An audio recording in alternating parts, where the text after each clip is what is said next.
Today on Paralysis to Purpose. But on the way out of prison, Sabor sees me, man, and we hug each other on the sidewalk. He's very emotional. He said, man, I got to ask you something, Damon. And I'm like, what is it, Sabor? This guy's my brother, man. So I'm like, what is it, brother Sabor? And Sabor said, man, when you get out of here, you're going to talk about the stuff you saw in this place, the stuff you experienced in here. Now, what he wants to know, we used to sit around all night in 45 cells and talk about social justice, racism, disparities in the system. He wants to know, am I going to talk about that where everybody can hear it, you know? And I was like, man, Sabor, man, when I get on my feet, brother, you know I will. And what he said to me, David, became a call to action in my life. And this stuff didn't make the pages of the Change Agent. But what he said to me became a call to action in my life, because his words hit me right between the eyes, David, when he said, good. Sometimes they lock up the right guy. Yeah. Ooh, here we go. You can do anything you put your mind to. What seems impossible can be done by you. It may knock you down, but don't let it stop you. Got so much to give, a lot of life to live. You must go from paralysis to purpose. This is Paralysis to Purpose, the podcast with David Cooks. Hello, everybody, and welcome to another episode of Paralysis to Purpose, the podcast. I'm David Cooks, and I tell you what, today's show, I know I say this a lot, I get to interview some of the greatest people in the world, and today is no exception. Our guest today is a speaker. He's an author of two great books, one called The Change Agent, which is a must read. If you haven't read that book, you got to get it. He co-authored a book called The Coffee Bean with John Gordon. I think if you don't know who John Gordon is, look him up, but he's one of the world's most famous speakers and motivational speakers. And he's wrote that book and sentenced to 65 years in prison after being a college athlete, and came onto some tough times and turned toward drugs to help him. And that led him down a path of crime eventually and to be incarcerated. For 65 years, he was supposed to be there, but he's here today. And his story is generational. As a basketball coach, I know generational talent when I see it. The first time I saw Magic Johnson play as a kid, I was like, this guy is special. The older I got to see Kobe play and LeBron and Michael Jordan. And it's once in a lifetime you come across really special things and special people. And Damon West and his story is one of those. His heart is amazing. He's a servant. He loves to make a difference in everyone's lives. He's for social justice. I mean, it's so many things. So it's an honor for me to have him today on our podcast. And Damon, I am excited and looking forward to you sharing with our audience today. David, man, look, let me tell you something. Thank you for having me, and thank you for spending your time with me today, man. Your time's the most valuable thing you have, and you've given me a chance to be useful in your world of people. I mean, people I've never met before. Maybe I can help someone today. Maybe we can help someone today with this conversation we're going to have. So I'm looking forward to it, brother. Yeah, well, let's dig in. So let's go. For listeners who know Paralysis to Purpose, we know that paralysis can take on many forms. It can be physical like mine. It can be psychological. It can be financial. It can be relationships. It can take on many, many forms. And what we try to do is we try to feature stories that go from difficult places to fulfilling purpose. And along that way, there are three things we love to talk about: your perspective, how you see a thing, your perseverance, how hard you want to work at it, and lastly, partnerships. Because the one thing I can say about my life, I haven't had to make this tough journey on my own. I've had people that supported me along the way. And I think Damon's going to be able to share some of those things with us today. Damon, let's talk about paralysis for a minute, because one of the things that you stated, you dealt with perception and proportion and how that impacts paralysis. Before we get into your story, I just want to lay that foundation on what you meant by that and how that can help us out in terms of understanding paralysis. Yeah, so perception and proportion. Look, I'm an addict. I'm a recovering addict today. I mean, I've got a program recovery. I mean, that means I'm in a 12-step program, and that's how I deal with my addiction. And I think every addict, if you're truly an addict like me, you need a program of recovery. I don't know what your program is, but mine is a 12-step program. And in that 12-step program recovery I got into when I was in prison, which I'm going to be in for the rest of my life, that 12-step recovery program, you don't graduate. But in that program recovery, I learned about proportion and perception. Now, in the mind of an addict like me, man, I am this giant up there, man. My lack of proportion is so big. I felt like the world revolved around Damon West, and this was all everything Damon wanted, Damon could have, and it was Damon's world. Every relationship was about me. I never knew how to have an adult relationship because relationships are a two-way street, man, and it's a 50-50 deal. Never had one of those in my life until I got into a program recovery and understood relationships. So I had a lack of proportion in my mind about what my value is in the world out there. And the problem with that is that when you have a lack of proportion, you start trying to take control of things you do not control. And really, I learned in this program recovery that there's only 4 things I control. I control what I think, what I say, what I feel, and what I do. Now, when I have a lack of proportion in my mind, and I start playing a role of someone else that has a lot more power than me, playing the role of God. And I start trying to grab things on God's line. And that's when I get into trouble and I hurt other people and I hurt myself because God doesn't need my help to play his role. Man, God's got this, man. And that's why he's giving me my little bitty line to take care of my 4 things. But that lack of proportion in my mind will have me trying to control things that aren't mine. And my perception of reality changes. Now, when you start feeling like you're a God or you have powers of God, because God controls that world. It's like during the coronavirus, man. The White House, the World Health Organization, the CDC, none of these folks called me and said, hey, Damon, how do we fix this? What do we do with the economy? And I had all the answers, but no one's calling, man, because it's not on my line. It's not my thing. That's right. But there are people out there, and I've been one of them, that has a lack of proportion in my mind, and my perception changes of what my role is in the world. And really, our role is, we call it, I call it humility, our small little role, because humility I define as being a right size. And when we are right size, then we can be useful to other people. And today, David, I'm right sized. Well, I got my pen here. If you're listening and you don't have a pen, you may want to get one because I'm taking notes. Humility is being the right size. I don't think I've ever heard it said that way. And that's really good. Wow. I learned that in recovery. A bunch of other drunks and drug addicts, we all get together in those recovery meetings and you hear some great nuggets of wisdom. But that was one of the ones I picked up in one of my 12-step meetings, man. Wow. Humility is being right sized. That's fantastic. All right. So we're going to come back to some of the things that you said that, you may never get well, but I can always get better. And I wrote that down because I thought that was such a profound statement in understanding who you are, where you are, and what you can do. And that you may never get totally well, but you can get better every day. And I think that's a message that I think sometimes we try to, I know you talked about eating the whole elephant, how we try to bite off too much. And then that can be overwhelming. In fact, it can make us gag and we can't move forward. So that's really good. So, all right. So let's, if we can fast forward, I mean, you're a college athlete, because I want to spend time in prison with you today if I can. Sure. And before we got to prison, you were, living the life, good quarterback, North Texas University, doing your thing, had a season-ending injury.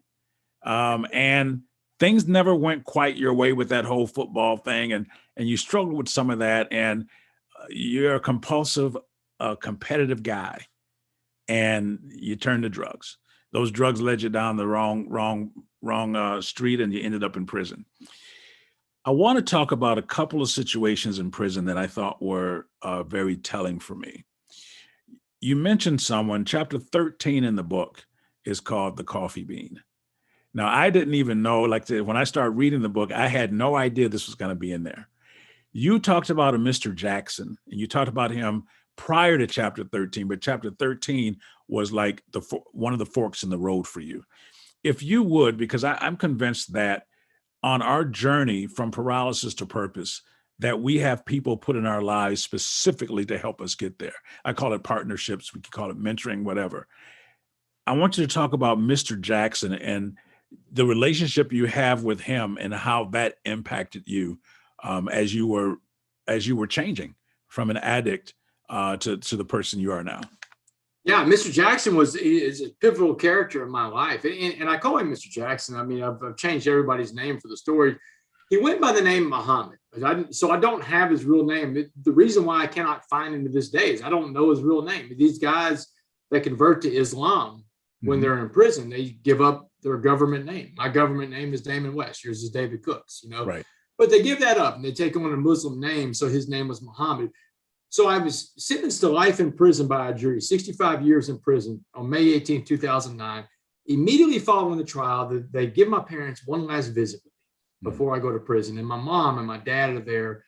And my mom makes me promise that I will not get into one of these white hate groups, one of these Aryan Brotherhood type gangs, because now I'm going to be the minority in there and I'm scared. And I put myself in this situation. They raised me better. They didn't raise me to be racist, Dave. Right. So she makes me make this promise to her. And I do, but I had no idea what I just promised. I've never been to prison. I'm a white middle-class guy in America. I don't even know anything about prison, man. Right. So when I get back to Dallas County, to my pod in county jail, I'm asking all these guys that have been to prison before, how am I going to survive? What am I going to do? And every guy across the board is telling me the same. Black, white, Asian, Hispanic, they're all telling me the same thing. You got to get to a gang. They tell me that lie. They tell people in the streets of America all the time, the gang is your family. The gang will love you. The gang will protect you. All lies. But there was this one guy, this older black man named Mr. Jackson, man. And I say, Mr. Jackson's probably in his early 60s. He had gray in hair, career criminal, been in and out of prison 4 or 5 times. I mean, he could never get it right in his own life. Most positive guy I've ever met today. This guy had a smile on his face everywhere he went. I mean, this guy would come up to me in the mornings and he would sit there and he would talk to me and he would educate me. He would tell me about things in the world, social justice, racism. He taught me so much inside that county jail, that brief period that I knew him. One morning he comes up to me and he says, man, I've been watching how you're dealing with these knuckleheads and these dummies. Talk about you got to get into a gang. He said, don't listen to these fools. He said, but let me lace you up. Let me tell you what prison's going to be like. And he's telling me about prison. He's telling me prison's all about race, Wes. He said, you can't change that. That's going to be the reality. He's telling me that you got to fight all the white gangs. You want to be an independent. And after that, you got to get ready because the white gangs going to send the black gangs out and they're going to come after you. But he told me, he said, you don't have to win all your fights, but you do have to fight all your fights. And that's a lesson in life, man. I've carried that with me everywhere. So can we say that again? Because you said you don't have to win all your fights, but you need to fight all your fights. Is that what you said? Absolutely. You don't have to win all your fights, but you have to fight all your fights. Anyway, he's explaining to me about going to prison that people in there are just watching to see if you're going to defend yourself and you're going to fight back. But that's a lesson in life, David. Man, there's going to be some days you wake up and you're going to, this day is going to whip you, but you got to go. You got no choice. You got to go or lay it down. You can't lay it down. So, but he's telling me this. And when he's telling me this, he's looking at a guy that's scared to death, man. And I'm, he can see it in my eyes, man, of this fear. And this is what he told me. He said, let me break it down for you another way, Wes. He said, I want you to imagine prison as a pot of boiling water. He said, anything we put in this pot of boiling water is going to be changed by the heat and pressure inside that pot. And he said, let's put 3 things in that pot of boiling water and watch what happens. And he said, a carrot, an egg, and a coffee bean. So he walks me through it. He said, a carrot goes into the water, the prison hard, but the prison changes that hard carrot, turns it soft and mushy and weak. He said, the carrot got beat, he got robbed, may got raped, and he may got killed. You don't want to be the carrot. He said, now the egg goes into that water and has a soft liquid core, that malleable heart. But in that water, that soft liquid core, his heart turns hard. He said, if your heart becomes hard, you're incapable of giving or receiving love. And he said, if you're incapable of giving or receiving love, you have become institutionalized and you will not come back as someone your parents recognize. He said, because your eggshell will have swastikas tattooed all over it. And then he dropped the bomb on me, man. He told me about the coffee bean. And I didn't know what happened to a coffee bean in a pot of boiling water. And he told me, he said, if I put a coffee bean into that same pot of boiling water we call prison, he said, now you got to change the name of the water to coffee. Because he said the coffee bean, Wes, the smallest of these 3 things. He said, small like you, had the power to change the entire atmosphere inside that pot because the power is inside that coffee bean, just like that power is inside of you. He said everything else was changed by the water, but the coffee bean was the only thing that could change the water. And the last thing Mr. Jackson told me, and he was telling me, he said, well, we put out energy, negative or positive. We attract the same kind of energy back. you know? So he's telling me, if you want to walk around prison with a frown on your face and a mean mug, you want to look hard, you're going to attract the hard people. Right. But if you walk around with a smile on your face and let those guys know they cannot break you, no matter what they do, they can't break you, he said, you'll attract the other coffee beans. And the last thing this guy told me before I get in the prison bus, I'm getting ready to go get shackled up to another human being and get on a bus ride to prison. He's telling me, West, go out there and go be a coffee bean. 4 words, David, be a coffee bean. Man, if this old man is shooting me straight, David, that means that the power's inside me. And if the power's inside me, it's not in the hands of the criminal justice system. It's not in the hands of the guards or the other inmates. I mean, not unless I give it to them. But if the power is truly inside me, that means no matter what environment I'm dropped in, no matter what adversity I face in life, even a maximum security level 5 penitentiary in Texas, I won't survive. I will thrive. Wow. So, I mean, first of all, who gets someone to talk to them like that in prison? You know what? To invest their knowledge in them like that. To invest their knowledge. And clearly he must have had some sort of revelation and saw that thing in you that you may not have even known was in you at the time. He was actually coaching you, and you probably didn't even know that's what it was at the time. And when he said that thing is in you, and what I loved about what you just said is that wherever you are, if it's in you, it's functional. Sure. It can be used, and regardless of the environment, it's in you to be used. And I think sometimes when we start trying to define purpose, we start looking for other things when it's in you. And I believe you're born with it. You just have to find out what that is. And sometimes it's a natural skill. I was talking to someone this morning about, as a kid in school, he was always getting in trouble for talking all the time. And now he's a professional speaker and doing very well. That was his gifting, but it was out of place at the time. And he was getting in trouble and getting, detentions and staying after school and getting on punishment by his parents because all he does is talk in school. That's all he does is talk in school. But that was his gift. And at the time he didn't know that. The other thing that you said that was very interesting that he mentioned was you become institutionalized when you lose the ability to love. Is that how he said that? Yeah, to love or be loved. To love or be loved. You become institutionalized. Wow. We'll just let that sit because that's something else. Okay. Let's go to one of my favorite stories in the book. I'm a basketball coach, so you had a story in there where you decided you were going to play some basketball in the rec out there in front of everybody, and playing basketball in prison, it's not like playing basketball at the neighborhood YMCA. It's just not the same. No. And perseverance is one of the things I love to share with people about. One of the ways I've been able to make it is that I won't quit. I just have to keep going. This story here, if you could tell us about, your mindset going into this and how you were able to stay focused on accomplishing your purpose for playing basketball, because this right here, I thought, based on what the book said, this was really the turning point for you for the rest of your stay in prison. Absolutely. So the basketball court, that happens about 6 weeks into my prison experience. So I get to prison, and it's just like Mr. Jackson said. I mean, I'm fighting the white gangs at first, and then about 2 weeks to get through the white gangs, the Aryan Brotherhood, the Aryan Circle, the White Knights, the Woods. I'm fighting them all, these Nazis and skinheads. And then after that, just like he said, the black gangs are coming, the Crips, the Bloods, the Gangster Disciples, the Mandingo Warriors. They're coming and they're hitting me hard, man. They're trying to break me. The white gangs have sent them after me. And the black gangs are more than happy to get with an independent white guy like that. It would not get with his own race, So I'm about 6 weeks into this, man. And David, I am this close. I mean, I'm on the razor's edge of just being broken, man. And I'm done. I mean, I've even gone down to the chapel that weekend before that, the Saturday before that, and I was thinking about killing myself. And the lady down at the chapel talks me out of it. And so I go out there on a Monday morning to the rec yard. Now, the rec yard in that life sentence building where I live, I'm at the worst part of the Texas prison system because I've got a life sentence. I'm on with all the lifers. And that rec yard, most segregated place I've ever seen in my life, man. When Jackson said prison was all about race, he was spot on, man. So the rec yard's segregated by sports, by race, man. Like the sand volleyball court. Sand volleyball court, whites and Hispanics only. No blacks allowed. Handball, man, all the races can play handball, but you want to double up and play partners. Your partner, same skin color as you, man. You're not mixing the races. The weight stack, same thing. Man. You want to pump that iron? That's cool. Everybody wants to pump that iron in prison.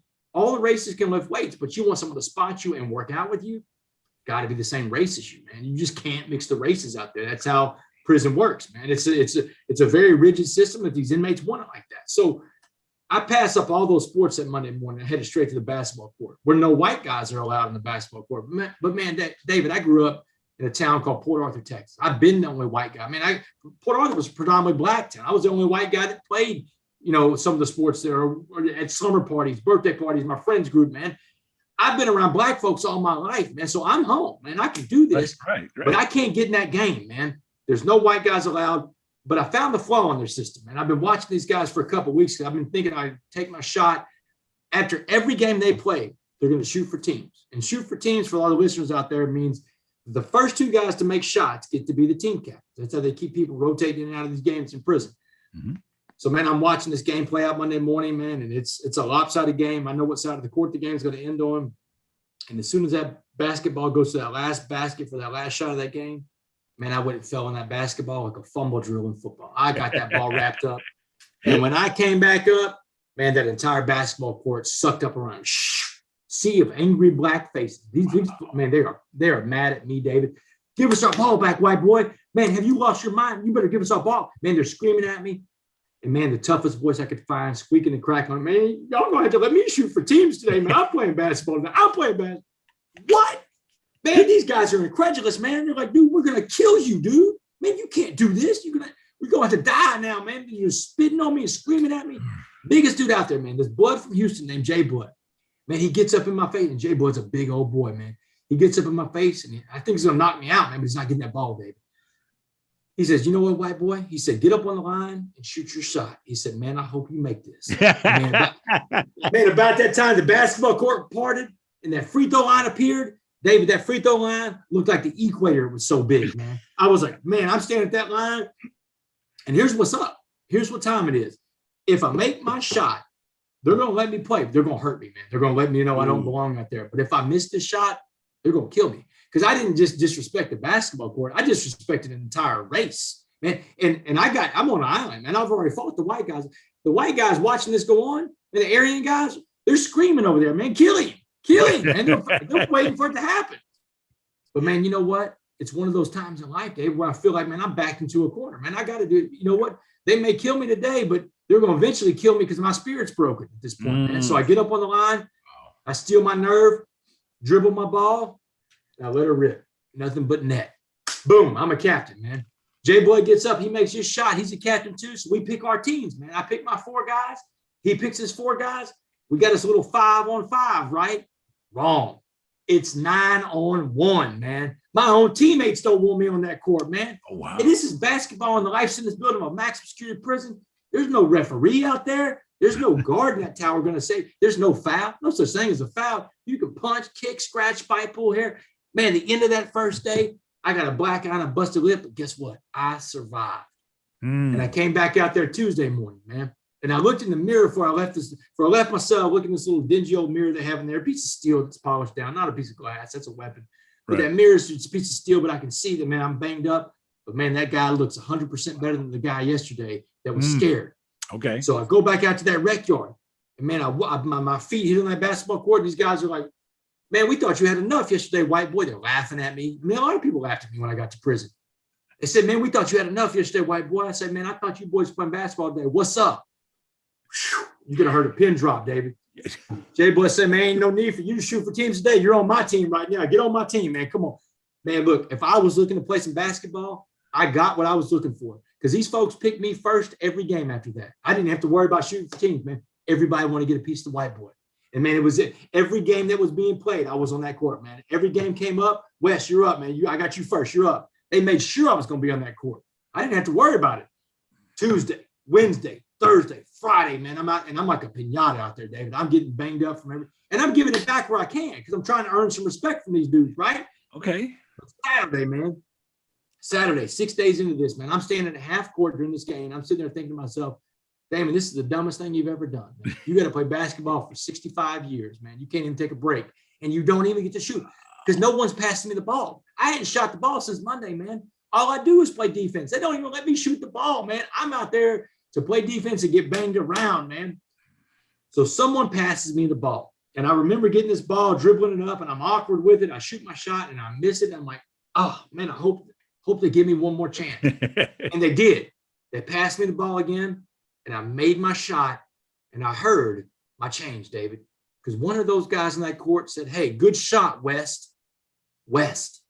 I got my name back. I wasn't white boy anymore, you know? Wow. And it's like, you know, you understand a lot about racism when you go in, because, you know, calling someone by the color of their skin is a very derogatory thing. And I experienced that in prison. But when I made that shot, they stopped calling me white boy. They started giving me, I got my name back. I became a human again. I became West, you know? And after the game was over, man, these men circled up around me like they did 6 days before, totally different body. Everybody's dapping me up. Man, hey, West, what's up, West? Good game. And Jay Bud does all the talking again. He said, West, you pulled something off out here we'd never seen a white boy pull off before. He said, man, you took everything we had. You gave it back when you could, man. That took guts. He said, but you never once got racial with us, man. He said, you don't have to worry about the blacks the rest of the time you're in prison. And David, that felt good. But I'm going to tell you, the first thought that went through my head, it wasn't about the scared white boy that got his respect. We get that, man. That's on the surface. Right. Everybody sees that. But it was below the surface of that. And it was Mr. Jackson. Mr. Jackson, that coffee bean story, because I had just witnessed us making coffee in that rec yard. You got some of these black men in that rec yard that got 20 years of a bad belief system. Says a guy that looks like me, my skin color, doesn't belong on their court, in their world. And in 6 days, those guys made a change. Those guys took me in. And if that could happen out there, I mean, I'm like, this coffee bean stuff's for real, man. And it happened just at the right time, Dave, because I mean, I'm going through it in prison. I'm becoming the egg. I don't want to be the egg. Yep. And I see that glimmer of hope that this coffee bean stuff is real, man. I've just got to figure out how to apply it at that point. But man, that basketball court story, like you said, was a fork in the road, man. It just different path, man. Wow. And so you were on the edge, and that's where you got your breakthrough. Right when you were on the edge. You said you were at that point, you were getting ready to be part of the institution. And for whatever reason, sport came back into your life to save your life. It's so interesting how that, of all the things you could have done, you decided to play some basketball. I'm an athlete, you know, I've been an athlete all my life, and I've watched these guys play, you know, as an athlete, you know, one thing an athlete does, an athlete looks at another athlete and sizes them up. Mm-hmm. And every time I go on that record, I'm sizing these guys up on their basketball skills. And I'm thinking to myself, David, I'm better than that chump, and that chump, but I can't get that rock in my hands to prove it. So, but that's the thing. I mean, it's that competitive spirit, the competitive edge, and that philosophy in life that says, man, you're going to have to kill me to break me. And you know this, man. Since you're 15, you've been finding ways to break through and been up on the edge, man. I know you've been on the edge of your life. Yeah, you find way, and you find people. I'm telling you, we talked about this earlier before we start recording today, how, you know, God has to use people to get to us. And if we are receptive and listening and paying attention, there's always, I can speak for my life too, that every time I needed somebody to be there for what I needed it for, they were there. Every single time. Every single time.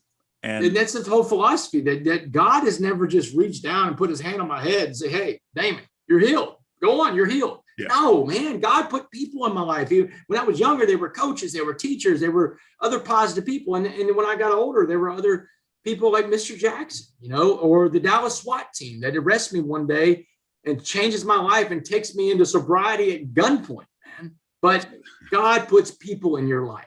Wow. That's how he works. So let's talk about the ACTS group, ACTS, that came to prison, because faith is a part of your journey. For some people on my show, it's not, and that's okay. But for those who have a faith component, I like to talk about that. There was a group of men that came in and began to minister to you.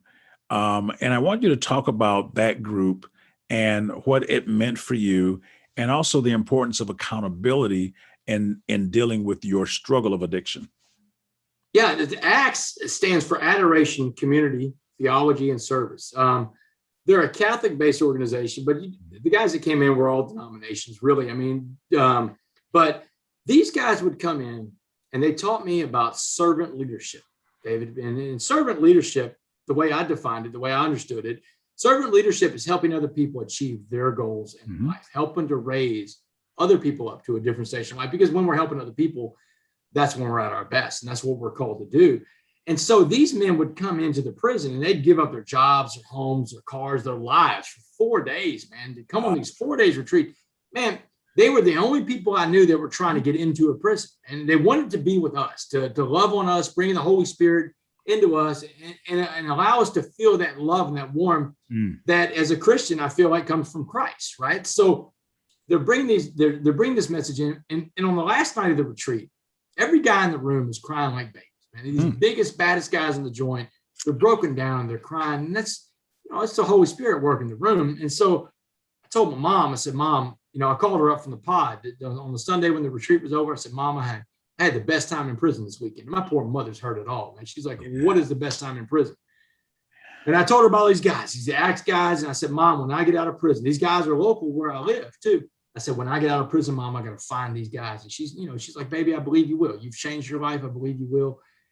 And man, when I walked out of prison, November 16, 2015, my mother told me, first of all, she put a bracelet on my wrist that is what these men and women in the ACTS community wear.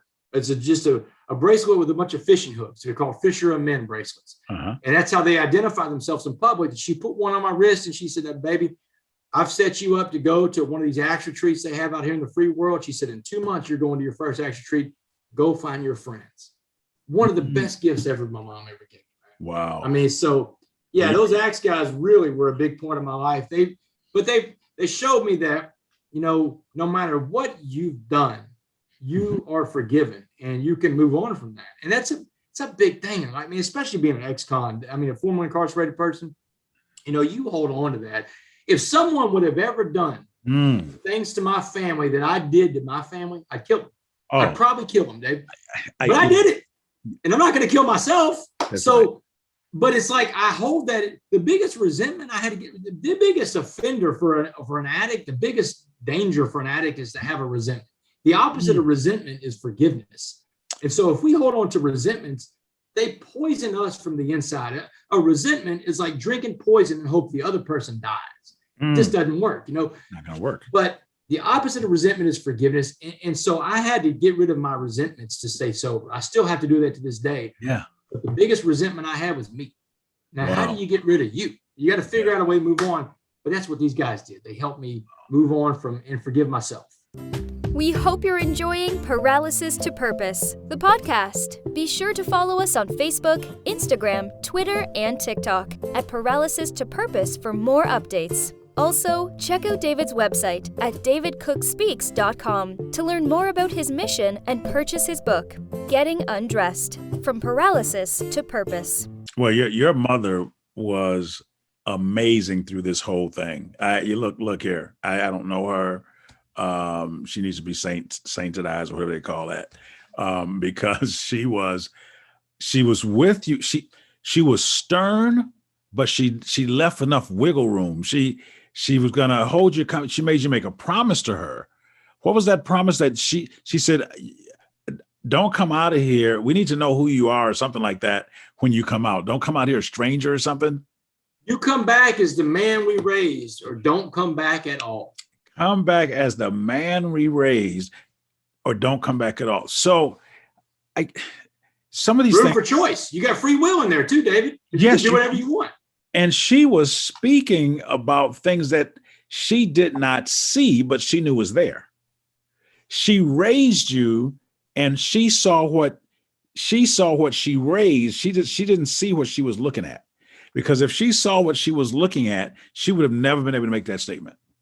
Nope, absolutely not. She's a mother. I mean, she sees that, this is not the man I raised. The man I raised would never be on the other side of a bulletproof glass being sentenced to life in prison. But she knew that man was inside me somewhere and had to, and wanted that man to come out. And she gave me this ultimatum, which, by the way, like you said, man, she left the wiggle room of free will. And we all have free will. And that's where, I tell people all the time, this one of these coaches in college said this sentence one time, it stuck with me. There's 20 letters, 10 words, maybe the most powerful sentence in the English language, because it's right where free will resides. Mm-hmm. And the saying is this: if it is to be, it is up to me. 20 letters, 10 words, all two letters for each word. If it is to be, it is up to me. That's where you meet God. That's where the free will is, man. I shared that with my wife last night, and she said, I was writing it down because she was listening to what I was doing. And she said, wait a minute. My dad gave me a shirt when I graduated from high school. I think it was high school, maybe it was college, with that same 10 words on it. Wow. And yeah, I'm just telling you, this happened last night for real. And so cool. And that was the great. I said, see, hon, this is so good. And she said, yeah, if it's up, it was going to be, it's up to me. And I was like, it's 10 words. And what an unbelievable statement that, again, it puts some of the responsibility on you, but it also lets you know that if you want these things to happen, you may have to get some help to make it happen, but you are still responsible for the change in your life. You're still responsible for that. And I think that's what I love a lot about your story is that once you were able to, you stopped making excuses at some point and you began to deal with what was. And then I remember you said that prison was no longer a punishment. It was an opportunity to be the best I can be.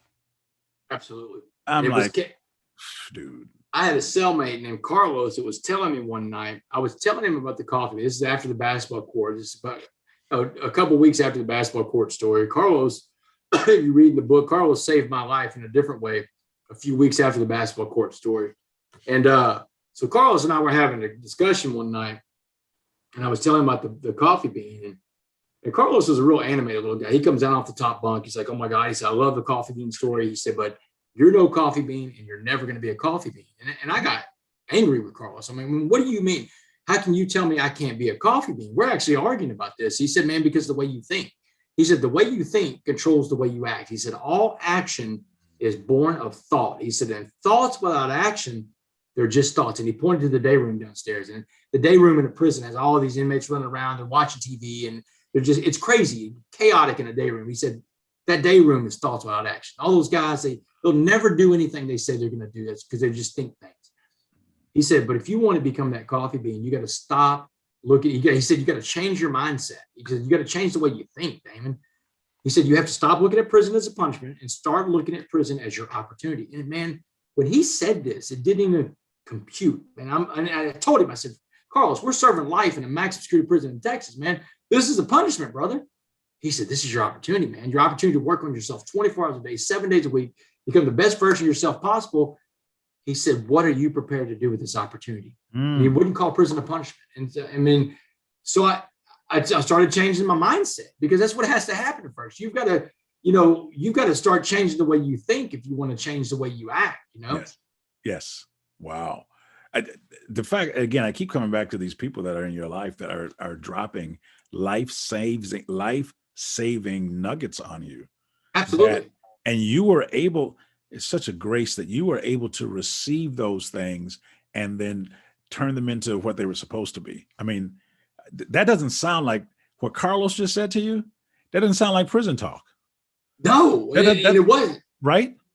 and the fact that I even got to be cellmates with this guy he's, a couple of cellmates. I had another cellmate named Sabor, man. And just like, I got put with some of the most knowledgeable people that, and this is a total God thing. I mean, these people are in my life, and it's crazy too, David, because these messengers come to you. And this is what I tell people about life. When I talk about social justice and racism and how we're all in this together, man, imagine if I'd have been closed off, David. What if I'd have been that guy that says, you don't look like me. You didn't grow up where I grew up. You don't have the same skin color. You don't have the same American experiences I did.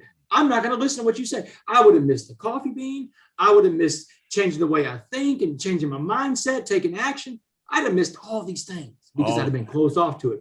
our messengers come to us in so many different ways. God sent Muslims, Christians, Black, Asian, Hispanics. He sent all kinds of different people in my life, and he does it in your life too. Wow, that's powerful. That's powerful. Well, we don't have a lot of time left, but I want to talk about a couple more things.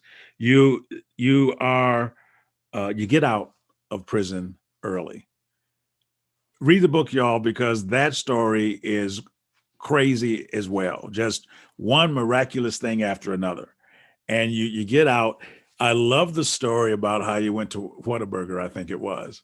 And you don't even think about this until I read it in the book, how, you had gotten so conditioned to respond to certain things because of being in prison, people bumping into you, all that kind of stuff. And then you're coming to this restaurant and you're overwhelmed with just, what do you do in this? How do you, and all of those adjustments that you ended up having to make.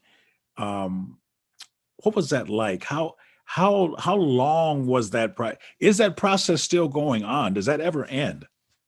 Sensory overload is what I called that in Whataburger, man. You got sensory, because everything in prison is just white or gray. The walls are the stainless steel concrete walls. Guards wear one color uniform. The inmates wear the white, So I go into a Whataburger, there's a flashing orange sign. I mean, there's people wearing different colored clothes. People are bumping into you. It's like, you don't bump into someone in prison without saying, excuse me. So, but yeah, man, so it took a little bit of adjustment. And I had, here's the thing too, I'm going to give this caveat, say it, is that I had every advantage and privilege coming out of prison that I had before I went into prison, because I had a family waiting for me, a great job waiting at a law firm. I did not have to experience the reentry process the way most men and women coming out of prison have to experience it. I've been so blessed. So I don't want to discount that at all. But even given all that, there was still a big adjustment to make. One of the biggest adjustments I had to make was relationships. And I talked about this at the beginning. I got into my program, my 12-step program recovery. I just transitioned from prison to the out of prison part. And my sponsor that I got and started working the steps. And, man, look, I've been locked up for almost a decade. I want to date, I want to go out with women, but he's like, look, he said, do me a favor. He said, don't get into any kind of relationship until you've worked all 12 of the steps. Okay. And he said, the reason why is because I want you to have a good foundation for being accountable, for being trustworthy, for being able to make good decisions, for being able to discern what's real and what's not. And for being able to get rid of your resentments. He said, I want you to have that foundation so you can make good decisions and find a partner that is good for you and you're good for them. Wow. So I had to wait to start dating to work my program recovery. But David, one of the things about dating was not a fun experience for me coming out of prison. I'm on parole for the rest of my life. Right. And I've got to be very selective about everybody I hang out with. And I tell audiences all the time, if you show me who you hang out with, I can tell you who you are. And that's a fact of life, man. But so I cannot get myself into a relationship with someone that doesn't have the same kind of value system as me. Someone that might say, hey, if you break up with me, I'm going to call the cops. That's a life-changing event for me. Yeah. For some people, that's like, okay, well, I got to, they might put the cuffs on me, they might not. And they put the cuffs on me, I go back to prison for the rest of my life. So dating wasn't fun. And I feel so grateful to have met my soulmate. Kendall, my wife, who I'm married to now, we met through some friends one night, and it didn't happen all right away. That's not the way. God will put the right person in your life when the right time and you're ready for it. But I got to tell you, man, Kendall and I got married. My first time I've ever been married. We got married on May 18th, 2019. Now, the book, The Change Agent, starts off May 18th, 2009. Which is the day I got sentenced to life in prison by that jury in Dallas. So 10 years to the day I got married for the first time. My wife, she'll joke around and say, you went from one life sentence to another. So I love it. That's pretty good. But adjusting to life, look, here's what I call it: living life on life's terms, man. Adjusting to life on life's terms, letting things happen around me. Now I'm not trying to control everything. Now I understand that I'm just going to work on those 4 things I control, and everything else is going to be God's. And I'm just going to have to remind myself when I want to try to grab something that's not mine, Damon, that's not yours. That's God's. Let God do his thing. You do your thing and back off. And do I do this perfectly every day? Lord, no, I don't. I'm a flawed but decent person. I make a lot of mistakes. I stumble, I fall, but I get back up, David. And I don't have to win all those fights, but I get up and fight all those fights every single day. I went and spoke to the Minnesota Timberwolves basketball team. And one of the guys on the Timberwolves, I don't know who it was that asked me this, one of the players said, do you think being white helped you make parole and basically get out and do what you're doing? And now, that was a test, because if I'd have said, well, no, I did everything I was supposed to do. I said, dude, absolutely being white helped me with that. Being white helps everything. I did. I got a 2-parent family. I got a great support system. I know all these people in the community that wrote letters to the prison people and said, hey, man, let Damon go. He's a good guy. Heck yeah, being white.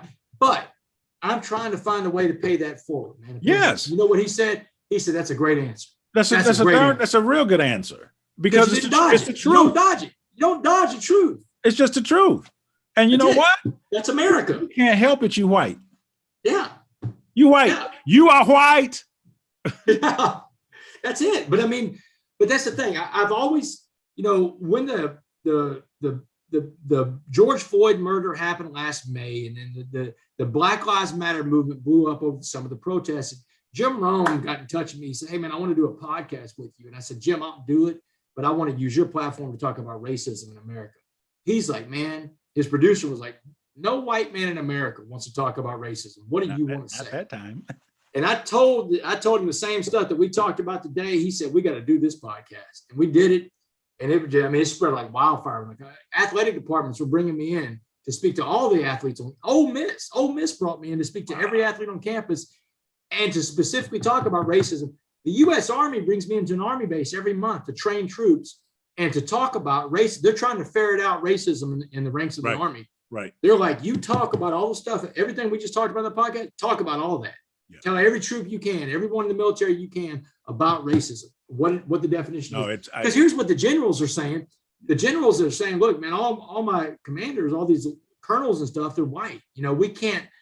It's a very uncomfortable conversation. Racism is a very uncomfortable conversation for a white person to have. But Damon, you come into a room, you drop a flashbang grenade in the room, and now we can all talk about it. Hey, let's talk about what Damon talked about. Yeah, so your experience. Look, man. See, it's hard to argue with what you've been through when you start talking. Your resume is so tight that there's no discussion.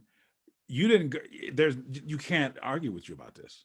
You just you can't. There's the cancel culture line, and you're just hovering right above it, because all the stuff that would normally get you in the cancel culture, when you start talking about that, you're like, I got a little bit more of a resume built up for that. Yes. And they lock up the right guy. Sometimes they lock up the right guy because of all my experiences. I've got this currency I can spend anywhere I want. That statement will appear somewhere when this is all edited and ready to post. That sometimes they lock up the right guy. What an absolute marketing. If you aren't using that, sir, let me help you. Okay? Let me just help you. That right there is worth gold.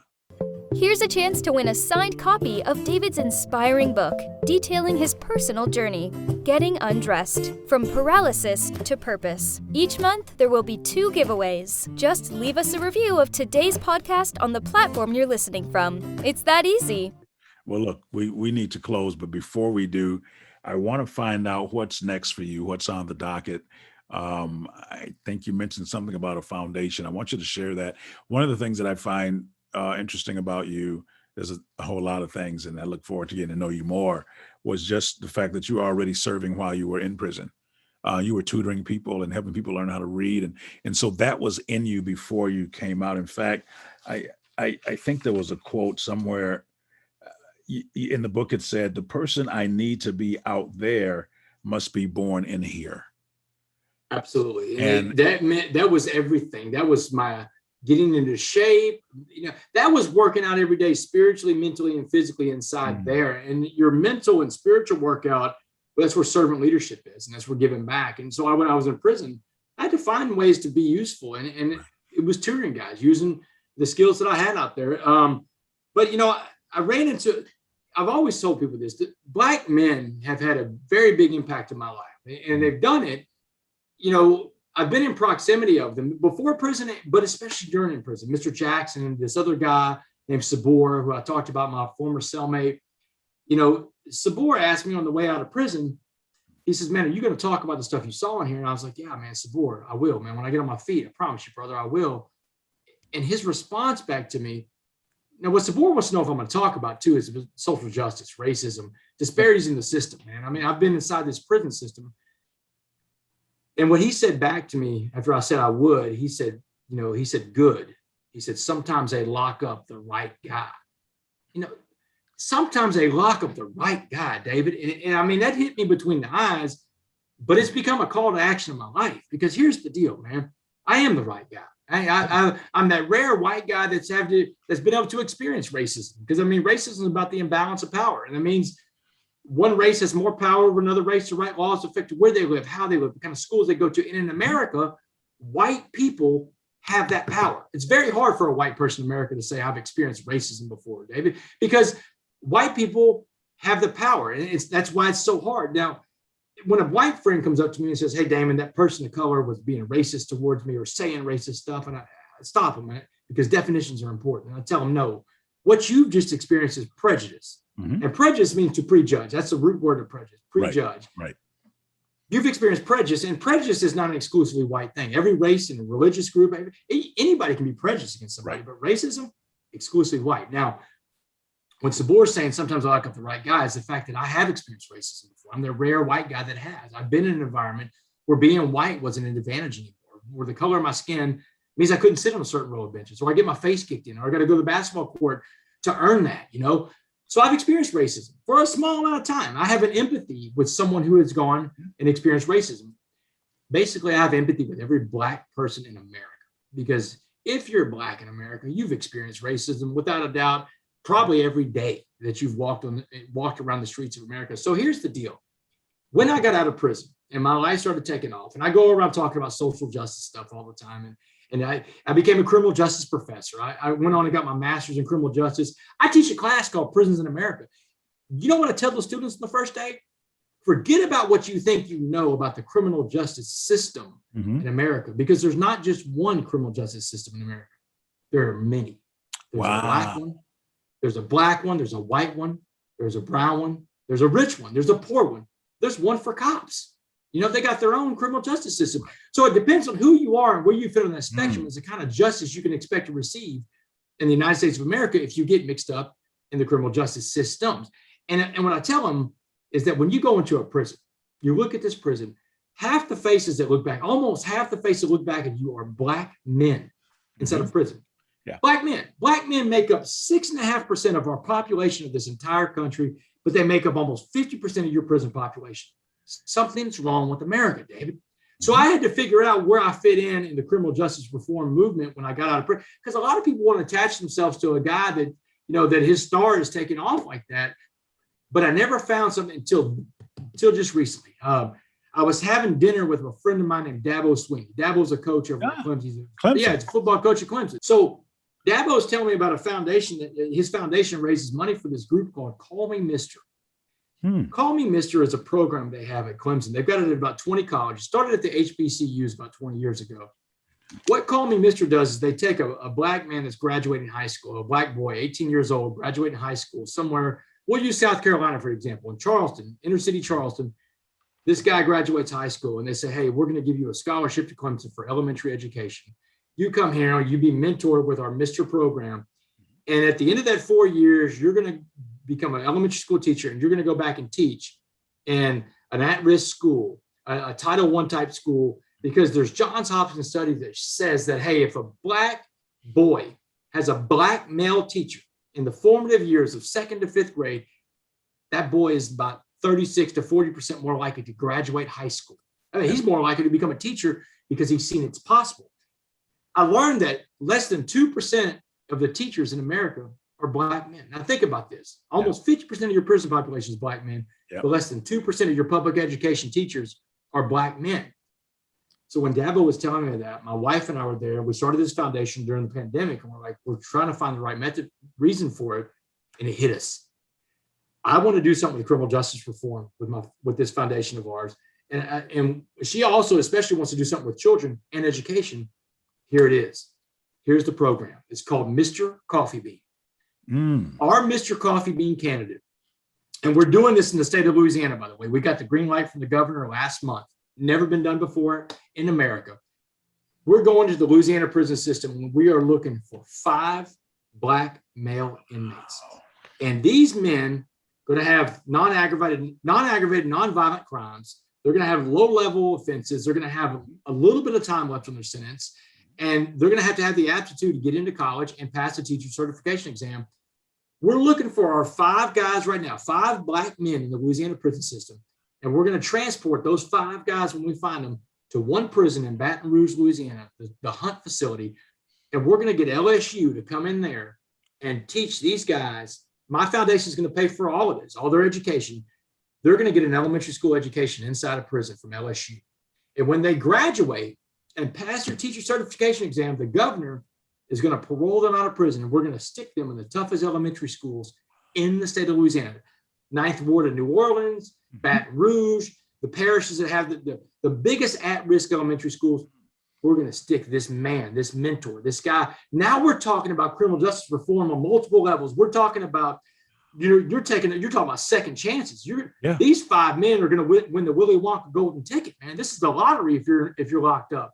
And these men are going to go in there and they're going to take a situation in elementary school. They can go down the hallway, any kid that's acting up, pull that kid aside and say, hey, son, let me tell you about the choices you're making in life. Let me tell you my story. And what you're doing pre-intervention with these kids. You're breaking the cycle of incarceration by sticking a Black man that's been in a prison before into an elementary school. And my foundation, because one of the co-founders, my wife and I founded this, because one of us has been through the reentry process. Remember, I told you, I was blessed when I went through it. But I know that it's hard.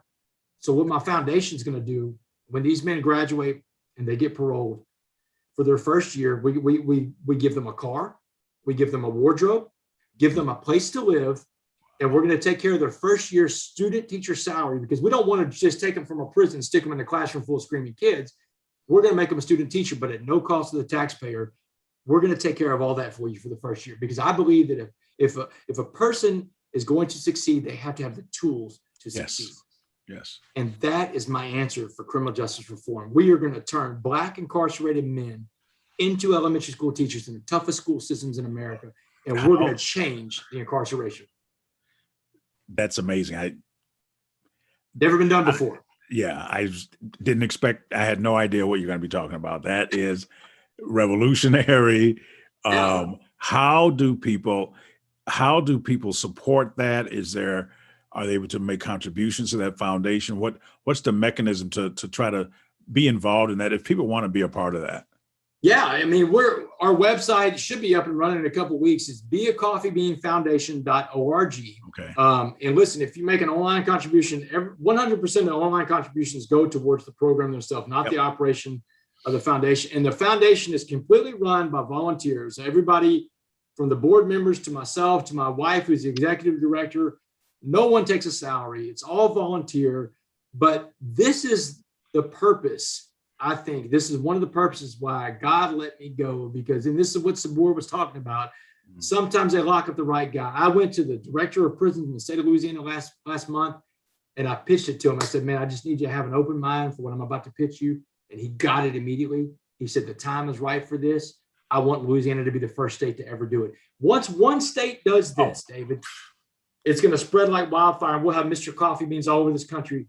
And in about 10 or 12 years, you're going to be able to interview kids that said, hey, man, that teacher was the one that made a difference in my life. That's substantive change. That's real change. That not only will that change outside of the prison, it will change inside of the prison, because the incentive is now going to be there, because they know on the other side of this, they have an opportunity and a real chance for reentry. So that right there, outside of the Good Samaritan story in the Bible, which this mirrors an awful lot, where they gave the man, he said, here's some money, here's some clothes, and if there's other stuff he needs, let me know so I can take care of it. This is exactly what you've mirrored and what you've done. And that's, look, man, I you know what?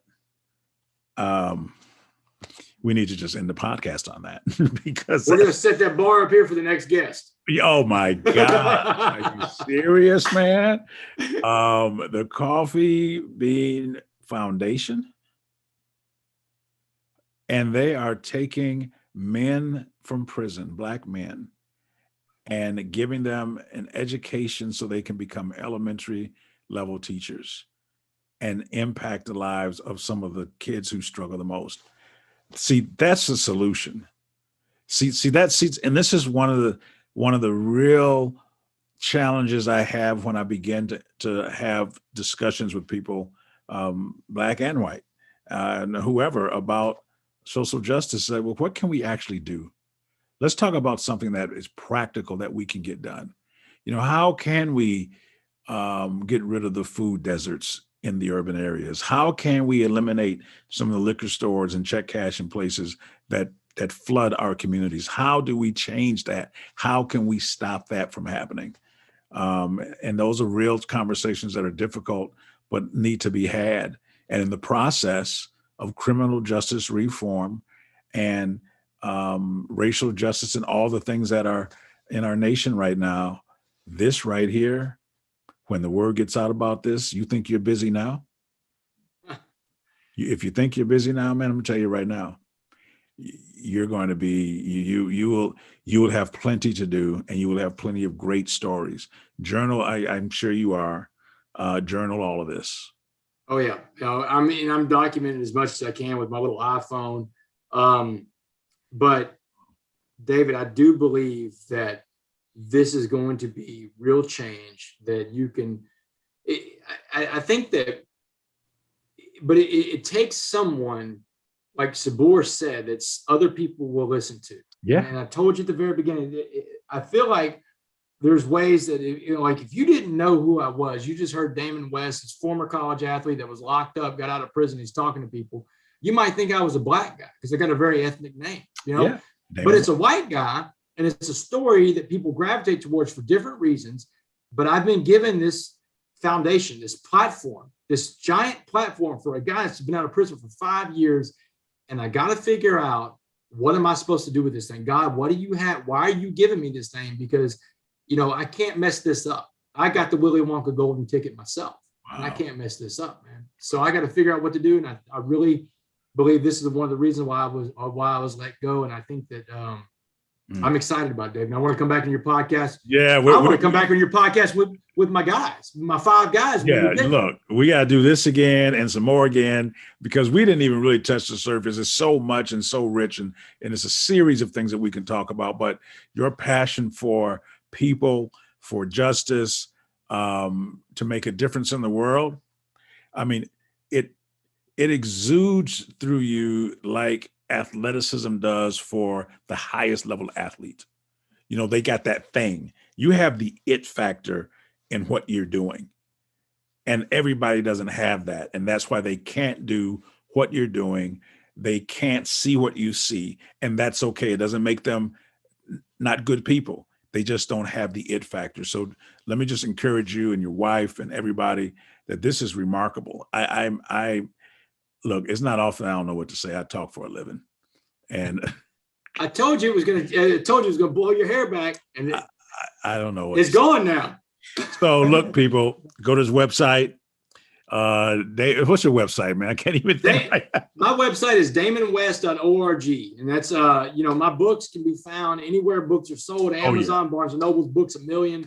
Yeah. damonwest.org. If you want more information on the foundation should be up and running soon. The Be a Coffee Bean Foundation.org.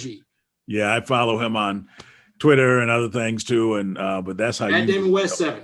Yeah, you get a hold of him there, and thank you for your time, your message, your enthusiasm. I'm humbled by this today. This was crazy. And so until next time, this is David Cooks reminding you that your ability to endure is always greater than your willingness to endure. From paralysis to purpose. Yeah, paralysis. Paralysis to purpose. Oh, paralysis to purpose. Thanks for tuning in to Paralysis to Purpose. Don't forget to follow us on social media at Paralysis to Purpose on Facebook, Instagram, Twitter, and TikTok. To purchase his book, visit davidcookspeaks.com. Next time on Paralysis to Purpose. And we had no idea how I would ski. And I wasn't going to figure it out sitting on this couch at home. I wasn't going to figure it out Googling, right? I had to get out there to the ski hill, even though I had no idea how. And I looked over at my ski instructor. He had huge feet. Now I'm about 11 years old and I'm a little bit inappropriate. And I'm thinking, he's got huge feet. And then I got a light bulb. I could put my thighs in men's ski boots. Boots are angled and I face planted. But then we just turn them around. I don't have toes. So we put my thighs, my stumps in men's ski boots backwards. And then I was in the skier's duck squat angled position from the angled boots. But I wouldn't have figured that out at home, right? So even though you don't know how, you get started.